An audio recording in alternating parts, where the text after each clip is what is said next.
Commission on Elections ang dagdag nilang pondo para sa plebisito sakaling matuloy ang charter change o pag-amyenda sa konstitusyon. Sinabi yan ni Budget Secretary Amena Pangandaman sa gitna ng aligasyon na dinagdagan ng 12 billion pesos ang pondo ng komisyon para sa Chacha. Pero Kita nyo ha? Okay. Nag-allocate sila ng pera para sa Chacha. May dagdag budget. At bakit daw nagka-budget? Sasabihin nila natural yon. Pero para sa akin hindi natural. Mamaya po ipapaliwanag ko anong anomalya, bakit, anong masama. Gano'n naman talaga eh. Pag may gagawin sa gobyerno, kailangan ng budget. Mamaya po i-discuss ko kung bakit. Anong problema dyan? paglilinaw niya, desisyon pa rin ng COMELEC kung paano gagastusin ang pondo. Nauna nang iginiit ng COMELEC na ang kanilang dagdag pondo ay para sa paghahanda sa 2025 midterm elections. The money is already there. Pag kailangan na po nila ng cash for the purpose, we will release it. Meron tayong funding to push for the charter change. Meron tayong existing 12 billion under the GAA para to go through the process. MJ Evangelista siya. Samantala, Ito po yung tungkol dyan na sa budget na yan. Okay, sinasabi nila, meron naman daw talagang pondo. Kasi bakit daw nagkaroon ng pondo yung Chacha na yan? Meron naman daw na allotted para dyan sa Chacha na yan. At ang sinasabi naman po ng iba, bakit napondohan na yan? Bakit nakalikop na sila dyan sa plebiscite na yan ng Chacha kung People's Initiative yan? Ang ibig ko po sabihin, di ba, halimbawa, kayo ay may planong magbakasyon, mag-excursion, kayong magkakaibigan. Ibig sabihin, kung naplano ninyo ang budget, meron ng budget na allotted, nakalagay na idon, ibig sabihin, pinagplanuhan nyo na yan. At kung ito ay pinagplanuhan at nabigyan ng budget, hindi ito People's Initiative. Kasi ngayon lang dumarating yung People's Initiative eh. Ang sinasabi po nila, December pa, matagal na, meron ng may pondo na.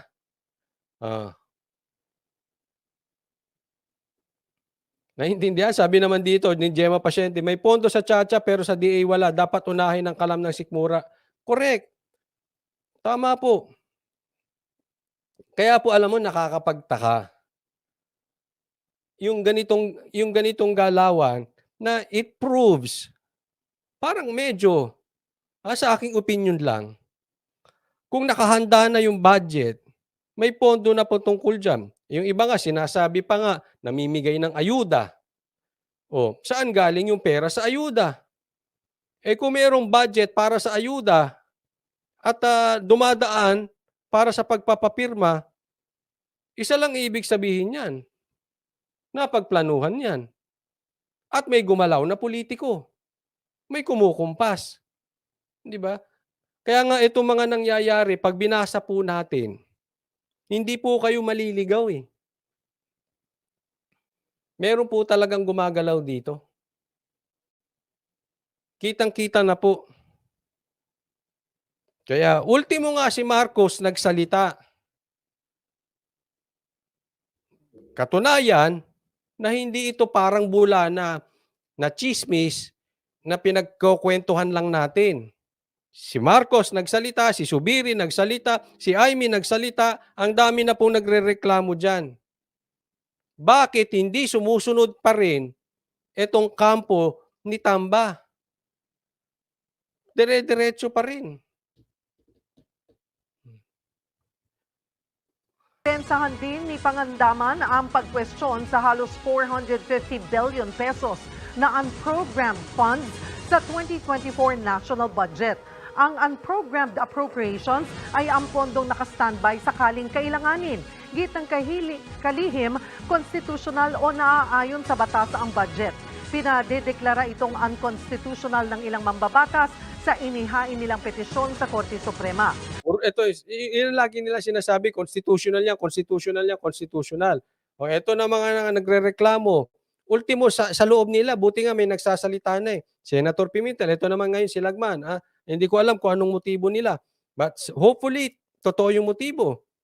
Pati nga mga Makabayan Black, nagsasalita na patungkol dito eh. Oh, ito sila Raul.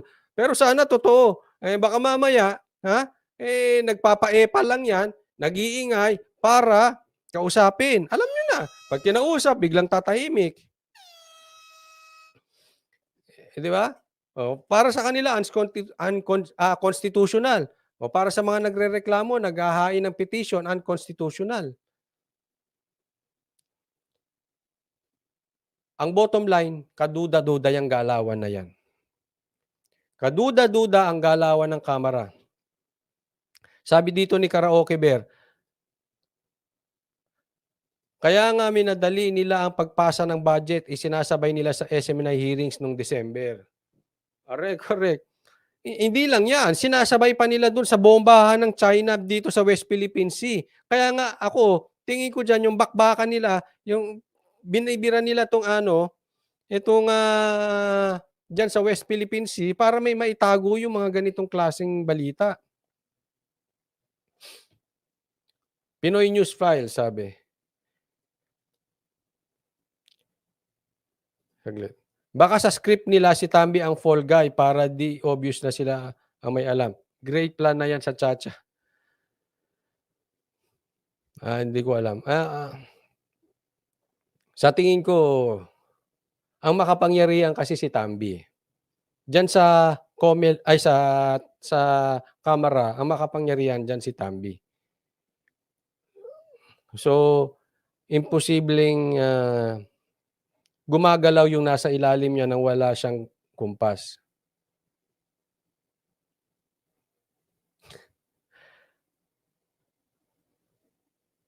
Arvin Vlogs TV. Inuuna ang Chacha kasi sila ang makikinabang. Kawawat ang mga Pilipino pag natuloy ngayon kasi mga leader corrupt. Oh, again, tama. Hindi nga ako payag ngayong mangyari ang Chacha na yan. As Jay, akala ko presidente pinakamakapangyarihan sa bansa. House Speaker pala. Kaya nga eh. Pag naging Prime Minister pa yan, tapos tayo.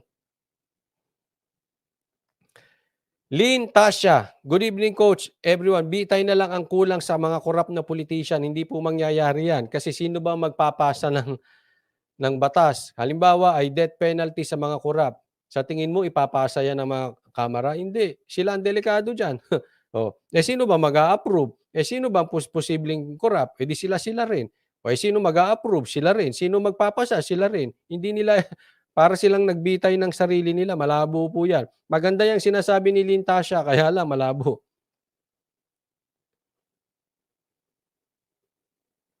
Kung pwede lang talaga ipatulfo si Tamba, mangunguna kami mga OFW na magreklamo, sabi ni Gemma Pasyente. Sino ipapatulfo mo? Papatulfo mo kay Erwin Tulfo o kay kay Rafi Tulfo? Kay Erwin Tulfo, lusot yan. Ha? Hindi ko alam kay Rafi. Hindi ko alam na stand ni Rafi ngayon eh. Pero si Erwin, halatang nasa side ni Tamba.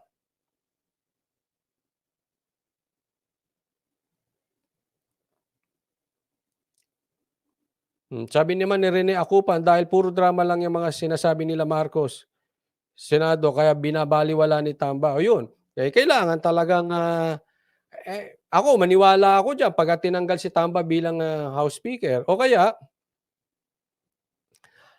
talagang alisan ng kapangyarihan. Mawala sa Kongreso yung Chacha na yan.